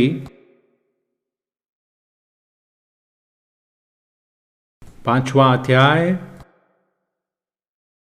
उसके 19वां वाक्य। क्योंकि जैसे एक मनुष्य की आज्ञा न मानने से बहुत लोग पापी ठहरे, वैसे ही एक मनुष्य के आज्ञा मानने से बहुत लोग धर्मी ठहरेंगे। तो एक मनुष्य की आज्ञा न मानने से बहुत लोग पापी ठहरे, वैसे ही एक मनुष्य का आज्ञा मानने से बहुत लोग धर्मी ठहरेंगे। फिर उसी से जोड़कर इब्रानियों का पत्री का वाक्य हम फिर से पढ़ते हैं। अब इब्रानियों का पत्री 5वां अध्याय उसके 8वां पद, 8 और 9। पुत्र हो तो भी और पुत्र होने पर भी उसने दुख उठाकर आज्ञा माननी सीखी और सिद्ध बनकर अपने सब आज्ञा मानने वालों के लिए। पुत्र हो तो भी उसने कष्ट उठाकर आज्ञा माननी सीखी और सिद्ध बनकर अपने सब आज्ञा मानने वालों के लिए सदाकाल के उद्धार का कारण हो गया। ओके, तो यहाँ हम पढ़ने पर एक के धार्मिकता से 19वां आयत, क्योंकि एक मनुष्य की आज्ञा न मानने से बहुत लोग पापी ठहरे, वैसे ही एक मनुष्य की आज्ञा मानने से बहुत लोग धर्मी ठहरेंगे। वैसे विश्वास से धर्मी ठहराने वाला एक व्यक्ति यीशु के आज्ञाओं को मानकर यीशु जिया जैसे जीने पर ही सदाकाल के उद्धार के कारण हो जाता है। तो विश्वास से धार्मिकता और सदाकाल के उद्धार भी सीखना है ना। विश्वास से धर्मी ठहराना ये शुरुआत है। किए हुए पापों को क्षमा करना ही विश्वास से धर्मी ठहरना। ये हम जीने के लिए है ना। अगर हम जीते नहीं तो जीना बोले तो आज्ञाकारिता में मसीह पुत्र हो तो भी कष्ट उठाकर आज्ञा मानकर सिद्ध बनकर अपने बात मानने वालों को सदाकाल के उद्धार के कारण हो गया, वो कारण हो गया। तो विश्वास से धार्मिकता में हम अनुग्रह के मार्ग में प्रवेश करते हैं। उस प्रवेश करने का मात्र से आत्मा के अनुसरण में जीने वाले जीवन में ही हमें विश्वास से जो सदाकाल के उद्धार हम प्राप्त करते हैं। अनंत जीवन जो है, यहाँ अनेक वाक्य है, लेकिन देखने पर अनंत जीवन का प्रस्ताव पहले ही बाइबल नहीं देता है ना। एक कुंजी वाक्य है, अनेक वाक्य है। कुंजी एक वाक्य यानी कि उस प्रकार तुम पापों से स्वतंत्र होकर प्रभु के दास बन गया, इसलिए तुम्हें मिलने वाला फल पवित्रताई और उसके अंत में अनंत जीवन। आज्ञा मानना है, वही बाइबल बताती है। आज्ञा ना मान के अनंत जीवन नहीं है। कहते हैं वो बस एक बपतिस्मा का आज्ञा नहीं, हालेलुया आमीन, उसका शुरुआत है, लेकिन उसके बाद आत्मा के अनुसरण में चलकर शरीर की अभिलाषा तोड़ने वाला एक जीवन में आत्मरक्षा की ओर हम प्रवेश करते हैं। तो ये बहुत ही महत्वपूर्ण बुलाहट है, लेकिन इसका सच्चाई जानने पर हमारे लिए इट्स अ स्वीट जर्नी, है ना। मैं जानता हूं पाप में मेरा जीना, अब तो पूरा छुटकारा मिला ये मैं साबित नहीं कर रहा हूं, लेकिन आपका जिंदगी के बीच में अंतर, कोई बोझ नहीं, है ना। हाँ, स्वच्छता में जीवन। कल क्या होगा, सेवकाई क्या होगा, सेवकाई मेरा नहीं, मुझे अपना एक सेवकाई, अपना बल में सेवकाई नहीं, परमेश्वर ने जो सौंपा वो उनके समय में करना, वो नहीं तो प्रार्थना का एक सेवकाई है सबसे शक्तिशाली। घुटना टेकर प्रभु के सामने उनके साथ संगति करना, आमेन, वो सुंदर है और एक आशीषित समय है। तो आज्ञा मानना है, तभी तो फिलिपियों 2:8 हम पढ़े थे, क्रूस के मृत्यु तक भी वो आज्ञाकारी बन गया। तो हमारे संपूर्ण छुटकारा है ना, पूर्ण रक्षा, उसके नींव आज्ञाकारिता है ना। मैं इंग्लिश में लिखा हूं, restoring obedience to its right place. हमारे जीवन में आज्ञाकारिता के जीवन में आने ही हमारे संपूर्ण छुटकारा। आज्ञा भंग से जो नष्ट हुआ उसे मसीह आज्ञाकारिता से हमें प्राप्त करके दिया। जैसे आज्ञाकारिता बोले तो एक ही बात में नहीं, आज्ञाकारिता उनका जीवन, आज्ञाकारिता का जीवन, अ लाइफ ऑफ ओबीडियंस। कदापि वो आज्ञा भंग नहीं किया। तो आज्ञाकारी जीवन से हमारे उद्धार, इस अनंत जीवन के वारिस हम बनते। आज्ञा मानने वालों को सदाकाल के रक्षा के यीशु मसीह कारण ठहरा गया। वैसे ही ट्रू साल्वेशन, वास्तविक तौर पर उद्धार, हमें आज्ञाकारिता में वापस लाते हैं। फिर आज्ञा भंग का जीवन नहीं। क्या है अनुसरण? यीशु मसीह का आज्ञा, उसके बारे में सोचना, उसको मनन करना।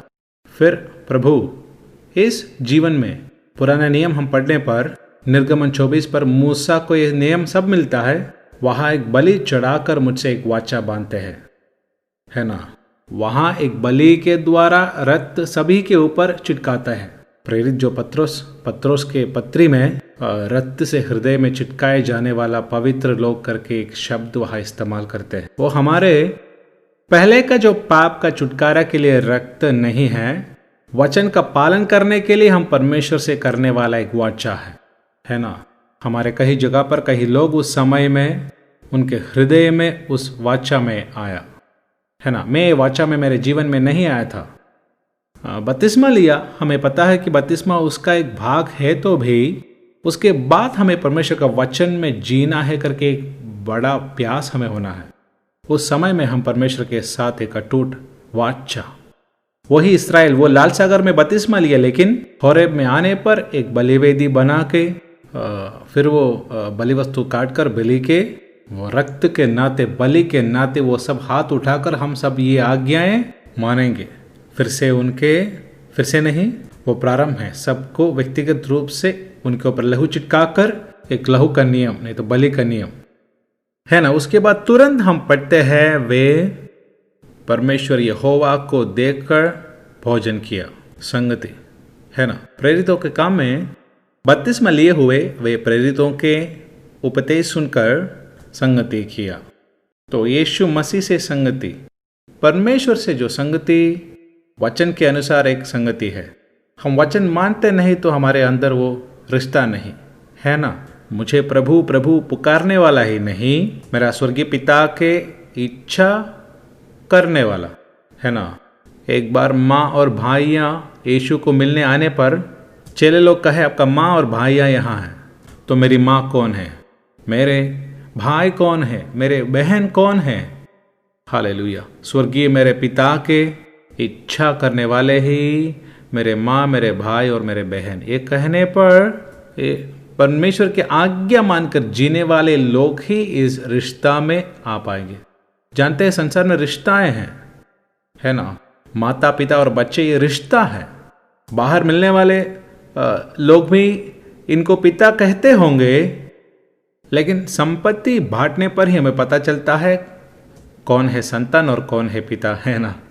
तो हमें याद रखना है, पिता के आज्ञा मानकर उस घरोना में, हम जानते हैं नियम के अनुसार माता पिता और बच्चे वो माता पिता के घर में रहते हैं, है ना। एक आदर्शी परिवार है तो वे माता पिता के अनुसरण में जीते होंगे, है ना। तो पिता के भवन में, इस भवन का सदस्य हम है, उसमें बड़ी एक मूल्य प्रभु ने डाला है। उसमें, उस भवन में पिता की आज्ञा मानकर वो पुत्र यीशु मसीह प्रभु दिखाया नमूना में हम जीने पर ही आमीन, हम वास्तव में परमेश्वर के घराने के लोग बनते हैं। कितने लोगों समझे तो हमारी इच्छा से जीने पर कभी भी हम परमेश्वर के घराने के सदस्य कभी नहीं बन सकते हैं। ओके, तब सही उद्धार वो हमें आज्ञाकारिता में, प्रभु की आज्ञाकारिता में वापस लाते हैं। नूह के जीवन की ओर देखने पर पुराने नियम में कुछ उदाहरण मैं वो बताया, परमेश्वर के चेतावनी के अनुसार उसके अंदर वो विश्वास मिला। विश्वास से नूह तब तक की अनदेखी, वो अदृश्य चेतावनी मिलकर, तो अदृश्य ये जो जीवन यानी कि मसीह को पीछा करने का एक जीवन, वो दृश्य नहीं, अदृश्य एक जीवन है। अदृश्य मंडल से हमें वो मिलना है। वो परमेश्वर के शब्द के रूप में हमें दिन प्रतिदिन मिलने पर भय और भक्ति के साथ प्रभु के संगति में जीने का, इतना नहीं, आत्मा से हमारे अंदर लिखा जाएगा। वहाँ नूह भय और भक्ति के साथ ही परिवार बचाने के लिए जहाज बनाते हैं। तो हमारे ये बनावट बोले तो याद रखना वो विश्वास से है। वो विश्वास कैसे मिलते हैं? प्रभु के वचन से, उनके शब्द के द्वारा। वो हमें मिलता है हमारे इस जहाज के निर्माण के लिए। तो हम एक जहाज है, एक मंदिर है ना। मैं गए हफ्ते में जो लिया विषय, शरीर जो है, कलीसिया जो शरीर नहीं, इस शरीर जो मंदिर है, तो इस मंदिर में एक निर्माण होने का है, संसार घुसने बिना।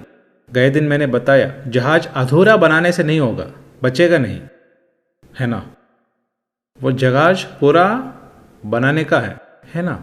दिखने में सही है, लेकिन भीतर और बाहर राल लगाना है ना, नहीं तो क्या होगा, है ना, फायदा नहीं। जहाज पूरा बनाया लेकिन राल नहीं लगाया, तो आत्मा के द्वारा हर जगह राल लगाना होगा। तो हमारे जीवन में आत्मा है, आत्मा से आवरण हुआ जीवन, आत्मा भीतर भी। यही मेल मिलाप की तंबू का नियम है ना। पवित्र आत्मा का जो काम भीतर और बाहर, वो संदूक मिलाप वाला तंबू बादल के आवरण में,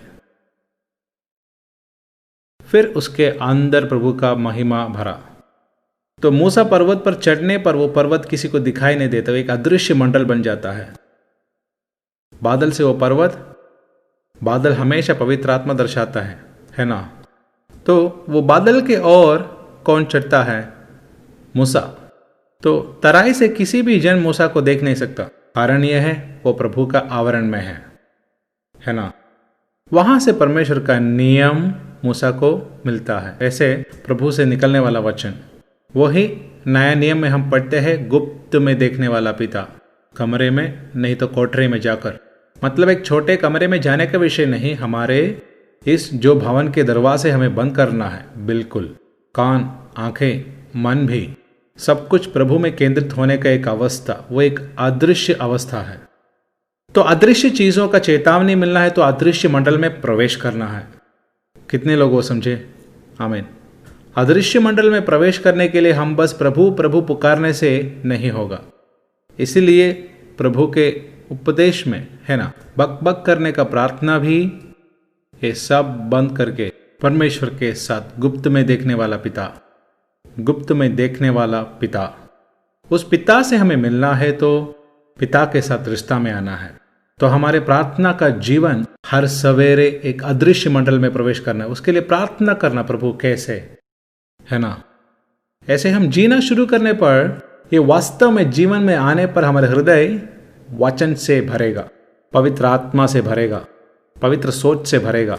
वो ही स्वर्ग स्थान में बैठकर एक जीना, हमारे आत्मिक मनुष्य पूरी रीति से स्वर्ग स्थान में होगा, इस शरीर बस यहाँ पर रहेगा। हालेलुया।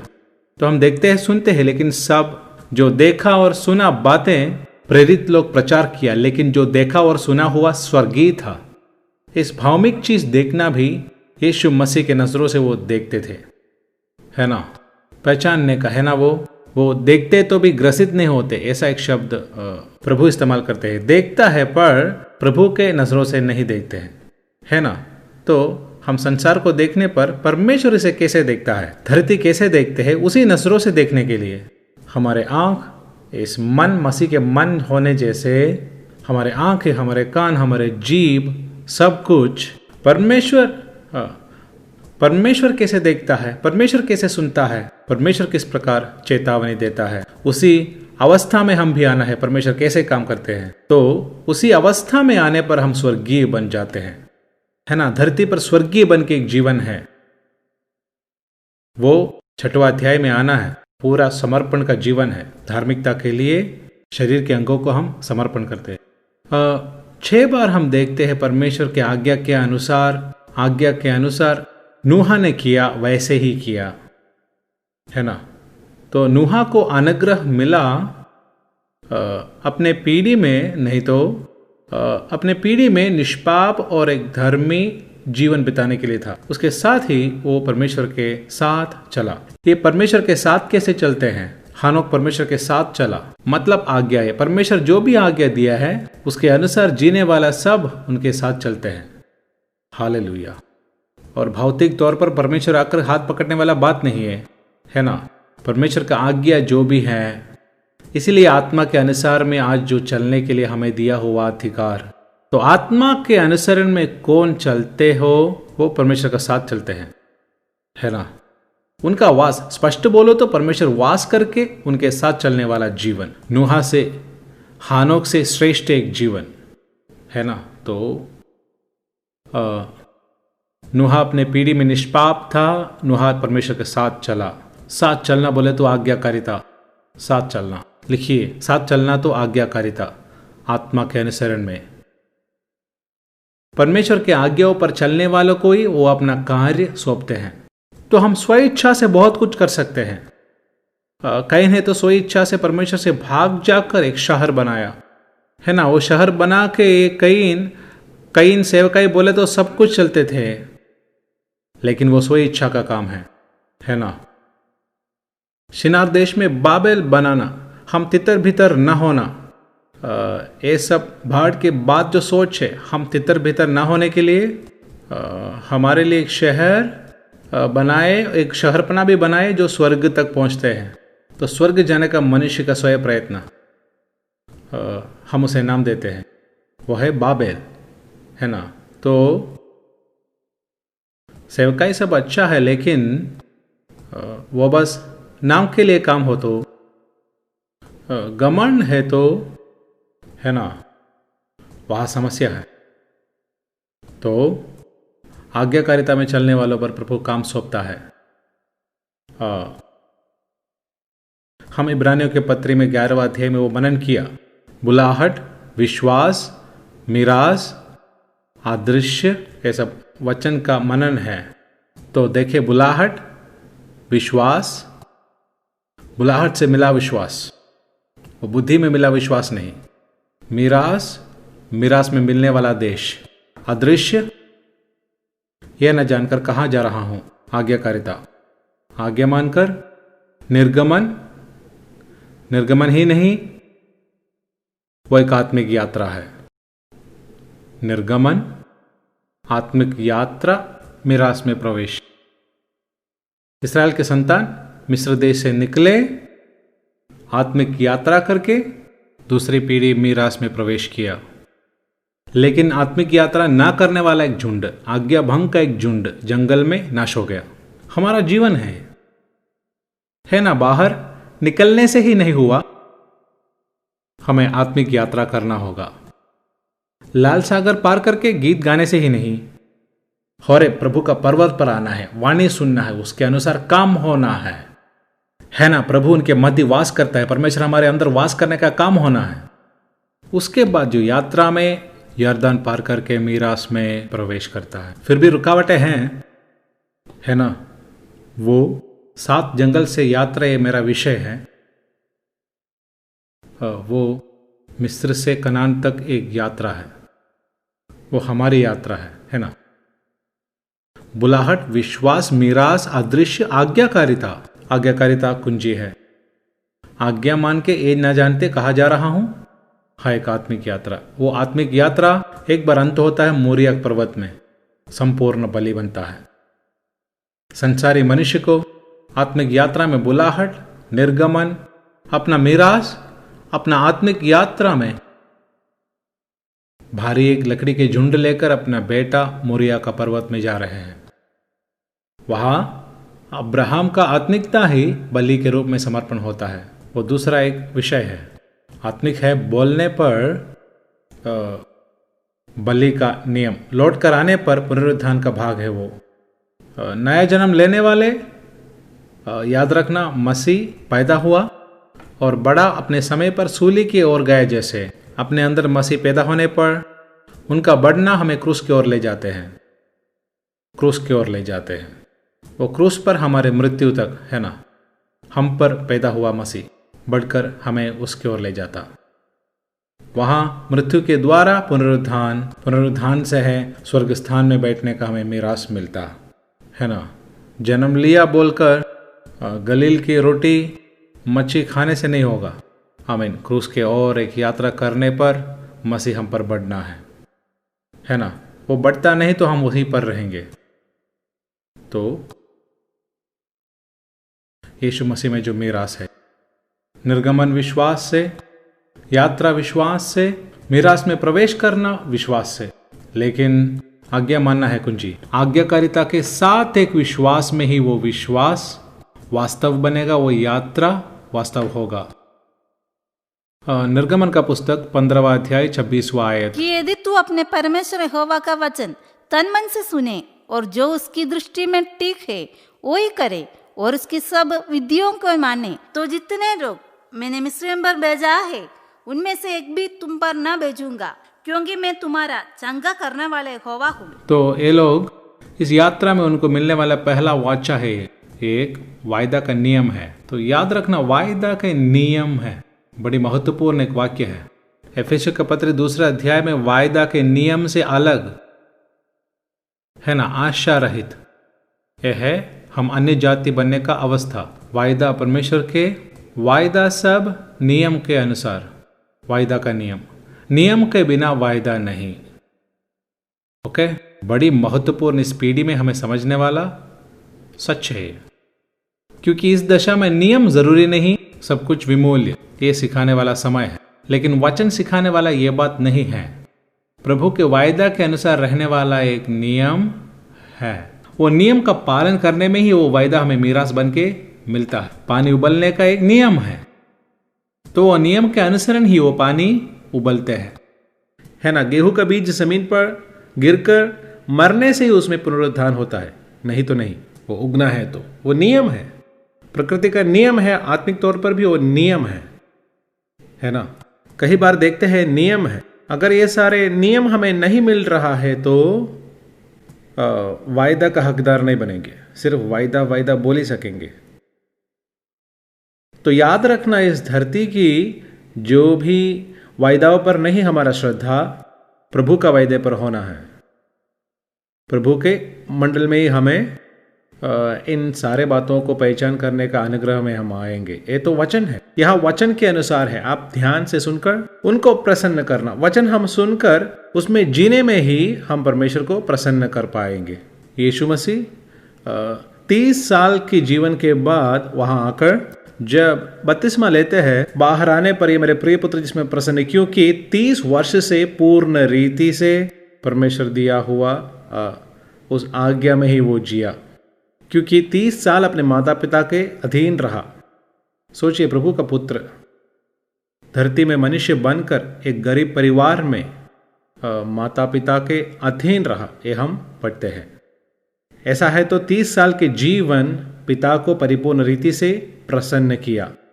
उसके बाद का जीवन हम जानते हैं, 3.5 साल क्रूस के मृत्यु तक क्रूस के मृत्यु तक वह पिता के आज्ञाकारी बनकर रहा। लेकिन ये हम पढ़ने पर आज्ञाकारिता के भाग में मैं स्वस्थ करने वाला यहोवा, तो वायदा है। उस नियमों में हम जीना शुरू करने पर इस वायदाएं हमें है। तो यहाँ स्वस्थ करने वाला यहोवा, ये बात पुराने पीढ़ियों में और अभी भी है। वे लोग विश्वास किए थे, 80-85 साल तक कोई दवा नहीं लिए थे, अपने समय में वो विदा लेते थे, तंदुरुस्त एक शरीर उन्हें मिला था। वो ये वायदा, वो ये वाक्य विश्वास किया, वैसे ही विश्वास किया। वो विश्वास किए ही नहीं, आज्ञा के अनुसार वे लोग जिए। तो वो एक नियम है, लेकिन गहराई में आत्मिक मंडल में। उसके बाद में हम 19वां अध्याय 5वां वाक्य, निर्गमन 19 का, इसलिए अब यदि तुम निश्चय मेरी मानोगे और मेरी वाचा का पालन करोगे तो सब लोगों में से तुम ही मेरा निज धन ठहरेंगे। समस्त पृथ्वी मेरी है, समस्त पृथ्वी तो मेरी है, तुम मेरे दृष्टि में याजकों का और तुम मेरी दृष्टि में याजकों का राज। वहां भी पवित्र वचन के अनुसार ही ये वायदाएं हमें मिले हैं। तुम निश्चय मेरी मानोगे और वाचा पालन करोगे, निज धन ठहरेंगे, ये वायदा है ना। फिर याजकों का राज्य, पृथ्वी मेरी है, इस पृथ्वी में बसने, इसमें राज करने के लिए याजकों का राज्य। सही योजना ये था प्रभु का, आदम को रखा है, मतलब परमेश्वर का राज्य धरती पर होना है। परमेश्वर का राज्य पृथ्वी में, प्रार्थना में तेरी राज्य आए, तेरी इच्छा स्वर्ग जैसे पृथ्वी पर भी पूरी हो। तो परमेश्वर का एक स्वर्गीय योजना है, पृथ्वी और मनुष्य। ये पृथ्वी तो जल जाएगा, लेकिन इसके स्थान में नया, वो नए पृथ्वी में एक पवित्र याजकों के वंश मसीह के साथ ये संभव होने वाला है। लेकिन उसके लिए अगर हम तैयार होना है तो इस बात को पूरी करना है, अपनी इच्छा में जीने से नहीं, इस राज्य के नियम में हमारी इच्छा नहीं। ओके, यानी कि आखिर में इस राज्य कौन, पुत्र प्रभु पिता के हाथ में सौंपेंगे। पहले कुरिन्थी 15 अध्याय की भाग है। देने पर सब में परमेश्वर ही सब कुछ होना, सब में परमेश्वर ही सब कुछ हो, पुत्र आप भी उसके अधीन होएगा। यही परमेश्वर का राज्य, पुत्र आप भी उसके अधीन में, सब में परमेश्वर ही सब कुछ। अब तो स्वर्ग का मंडल में मिखाएल को, गब्रिएल को, बाकी सारे दूतों को अपने मर्जी में कुछ भी नहीं करना है। जो भी प्रभु का इच्छा वो ही करेंगे, वही स्वर्ग राज्य है ना। तो उसका प्रकटीकरण मिला तो, दर्शन मिला तो हम अपने आप में कुछ भी नहीं करेंगे, क्योंकि हम पूर्ण रीति से आत्मा के अनुसरण में आने वाला जीवन तो हमें करने के लिए हर एक भला काम प्रभु ने तैयार किया है। इफिसियों 2 अध्याय में पढ़ते हैं, उसके बनाए हुए हैं, है ना, उसके प्रभु के बनाए हुए भले कामों के लिए हम सृजे गए हैं।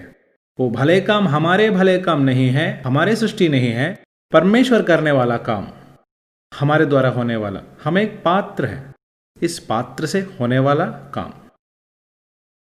तो ये सारे काम हम अपने आप से तैयार करने का नहीं, वो पहले से तैयार किया हुआ है। आज ये बाइबल स्टडी होना है करके परमेश्वर के मेरे बारे में जो कैलेंडर और आपके बारे में जो कैलेंडर में लिखा गया है, तो आमीन, ये भला काम है, आप ये समझते हैं, है ना। और हमारे इच्छा में दौड़कर करने वाला काम या दिखावट नहीं, प्रभु का इच्छा है ना, हमारा नाम और पहचान के लिए वो हर जगह दिखता है। हमारे ये व्यावहारिक जीवन में हर एक व्यक्ति अपने आप में प्रयास करना नहीं है। स्वर्ग राज्य, एदन के बाहर आने पर पसीना, प्रयास और ये दर्द सब है ना, आमीन। लेकिन एदन में प्रभु के आज्ञा के अनुसार जिए तो वो स्वर्ग है, पैराडाइज। तो इस पृथ्वी में ऐसा एक जीवन में आने के लिए प्रार्थना करना, हम खुद ढूंढ नहीं सकते। प्रभु से प्रार्थना करना, उस स्वच्छता में मुझे प्रवेश करना है। वहां भी आज्ञा मानने वाले कोई उस स्वच्छता में प्रवेश करने के लिए सौभाग्य मिला, सौभाग्य नीचे के वाक्यों में वो है। फिर परमेश्वर उनसे कहते हैं, मैं तुम्हारे मध्य में वास करने के लिए मेरे लिए एक पवित्र मंदिर निर्माण करना। 19 बार 39 और 40वां अध्यायों में यहोवा मूसा से आज्ञा दिया जैसे, यहोवा मूसा से आज्ञा दिया जैसे, यहोवा मूसा से आज्ञा दिया जैसे, ऐसे 19 बार लिखा है। वहीं पर ही परमेश्वर का महिमा मंदिर में आते हैं। 40वां अध्याय में मंदिर स्वर्ग से, मंदिर की ओर प्रभु के तेजस आकर मंदिर को भरता है। मिलाप काल का तंबू बादल के आवरण में वैसे ही किया। मूसा खुद से कुछ नहीं करता। पर्वत में दिखाया एक नमूना है, निवास स्थान और उसके सारे वस्तुएं जो आदेश में देता हूं वो आदेश मिलना है। वो वास्तविक तौर पर चाहने वाले मूसा को अनेक वर्षों का, 40 सालों का शिक्षा, फिर 40 वर्ष का शिक्षा, फिर उनका निर्गमन, 7 अवस्थाएं मूसा की जिंदगी में मैं इन दिनों में सिखाता हूं और हम एक समय सीखेंगे इस बाइबल क्लास में।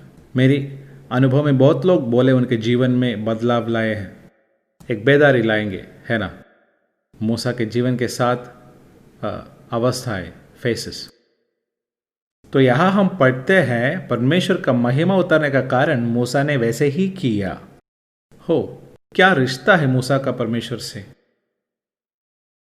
मूसा, हम जानते हैं, तंबू को लेकर छावनी के बाहर जब वो मूसा प्रभु के संगति में बैठने पर एक मित्र से बात करने जैसा परमेश्वर ने मूसा से, हम भी ऐसे बने मेरे प्रियो। इस आज्ञाकारी जीवन में आत्मा के पूर्ण अधीनता में हम आए तो हम भी इस जीवन में प्रवेश करेंगे, है ना। तो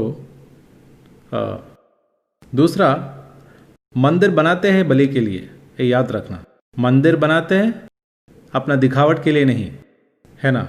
वो हम यानी कि एस्रा के पुस्तक में जब हम पढ़ते हैं यहोवा का मंदिर बनाते हैं बलि का स्थान, है ना, बलि चढ़ाने का स्थान के रूप में मंदिर। तो हमारे मंदिर, शरीर का ये जो मंदिर, वो बलि चढ़ाने के लिए है, परमेश्वर को प्रसन्न करने वाला बलि चढ़ाने, जीवंत, पवित्र और प्रसन्न, वो सच्ची आराधना।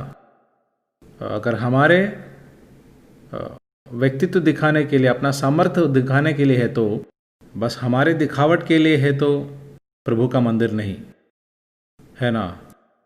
वो अलग एक आत्मा है, लेकिन ये सच्चाई जानने वाला, उनके द्वारा जीवंत, पवित्र और प्रसन्न करने वाला एक बलि, इसके द्वारा परमेश्वर का इच्छा करने वाला एक मंदिर वो बनेगा। तो यहां पढ़ने से 40वां अध्याय निर्गमन 40 में प्रभु का महिमा आज्ञाकारिता से, आज्ञाकारिता एक ही से, आज्ञाकारिता के साथ, भक्ति के साथ, भय के साथ मूसा मंदिर बनाने पर प्रभु का महिमा उतराया। लेकिन लेवी व्यवस्था 8-9 अध्याय हम पढ़ने पर यह सब बलि का नियम है। याजकों का अलग करना, नियम के अनुसार बलि चढ़ाना, है ना। इसमें सब पढ़ने का समय नहीं, इसलिए नीचे की ओर पढ़ने पर यहोवा मूसा के द्वारा दिया हुआ हर एक आज्ञा को हारून नहीं तो 12 बार यहोवा के आज्ञा के अनुसार ही किया, यहोवा के आज्ञा के अनुसार ही किया, यहोवा के आज्ञा के अनुसार ही किया। 12 बार वो बलि के नियम के संबंध में लेवी व्यवस्था में हम देखते हैं। तो कितना महत्वपूर्णता से मूसा और हारून सब वो सेवकाई ले लिया। 9वां अध्याय में उस प्रकार यहोवा का आज्ञा अनुसार वो करने पर 23 और 24, 9 का 23 और 24। तब मूसा और हारून मिलाप वाले तंबू में गए और निकलकर लोगों को आशीर्वाद दिया। तब यहोवा का तेज सारी जनता को दिखाई दिया और यहोवा के सामने से आग निकलकर चर्बी सहित होम बलि को वेदी पर भस्म कर दिया। इसे देखकर जनता ने जय जयकार का नारा मारा और अपने अपने मुंह के बल गिरकर दंडवत किया। वाह, यह है आराधना। ताली के लिए उत्साह देना नहीं, ड्रम बजाने के लिए उत्साह देना नहीं। हालेलुया। परमेश्वर का महिमा प्रकट होने पर उनका आग, है ना, पेंदकुस्त के दिन में यही हुआ, है ना, आग उतरना। बलि के लिए आग जरूरी है ना। मैं तुम्हें आत्मा और आग से बपतिस्मा दूंगा, है ना। तो बलि के लिए मंदिर चाहिए, बलि वस्तु चाहिए, बलि स्थान चाहिए, आग चाहिए, छुरी चाहिए, जल चाहिए, जल, छुरी, आग, ये सारे बातें। फिर लकड़ी भी साथ है। वे मोरिया पर्वत के तराई में आने पर लकड़ी किसके कंधों पर रखा? हाँ, किसके कंधों पर था? इसहाक के, है ना। वह एक रूपक है, यीशु मसीह भारी जो क्रूस के साथ। तो हमें क्रूस का ज़रूरी है। अगर कोई मेरे पीछे हो ले तो वे अपने आप को त्याग करके क्रूस उठाकर हर दिन मेरे पीछे हो ले, है ना। तो दैविक जो परमेश्वर के नियम के अनुसार आज्ञाकारिता में एक जीवन जीने पर ही परमेश्वर का आग, पवित्र आत्मा के आग हम पर हमेशा जलते रहना है। तो इस प्रकार गिरा हुआ आग बुझना नहीं, वो बलिवेदी में हमेशा जलना है ना। वो आग बलि में इस्तेमाल होता है, वो आग बत्तियां जलाने के लिए और धूप के सुगंध द्रव्य के लिए भी। ये सब सीखने की बात है, हर एक कदम है। ये सब वचन हम नए नियम में जोड़ सकते हैं, लेकिन ये सारे बातों का नींव आज्ञाकारिता। वैसे ही किया, है ना। हम वापस आने पर ब्रेक टाइम आया, हम एक और सेशन इस बात में, क्योंकि ये गहरी बात है। सब आज्ञाकारिता बिना कुछ नहीं, ओके। तो एक सेशन और हम वो मनन करें। सब लोग प्रार्थना से इस समय समर्पण करें। हे पिता, इस वचन से हम सुना जैसे आदम हवा उनके आज्ञा भंग से उनको एदन नष्ट हो गया, तो भी आप क्रूस के मृत्यु तक आज्ञाकारी बनकर वो सेवकाई निभाने पर आपके आज्ञा मानने वालों के लिए सदाकाल के उद्धार का कारण हो गया। ये स्वच्छता के ओर प्रवेश करने के लिए उसका दरवाज़ा आपने खोला। आज्ञाकारिता, आपके आज्ञाओं को वैसे ही मानने के लिए आपका पावन जो मार्ग महान पद चिन्हों का पीछा करने आदेश के रूप में दे रखा, आपके पद चिन्हों को हल्लेलुया आपका पीछे हो लेने प्रभु मेरा सहायता कर। आज इस वचन के अनुसार में आपके पवित्र वचन प्रत्येक रूप से आपके आज्ञाएं सुसमाचारों से दिया हुआ जो उपदेश वैसे ही पालन करके जीने के लिए आमेन हालेलुया। नष्ट हुआ जो वापस पाने के लिए, प्रभु को प्रसन्न करने वाला बलि चढ़ाने के लिए, आपके एक सच्चा सेवक बनने के लिए अपने आप समर्पण करता हूँ। उसके लिए आपके हाथों में देता हूँ। आपके आत्मा से, आपके वचन से मुझे बदल दे। इस सच्चाई में आप पहुँचने के लिए ये मुझ पर पूर्ण रीति से होने आज्ञाकारिता के पूर्ति में मुझे लाता है। यह सच्चाई जानने के लिए सहायता कर। आमीन। आपने प्रार्थना सुन लिया, धन्यवाद। यीशु मसीह के विजयी नाम से आमीन।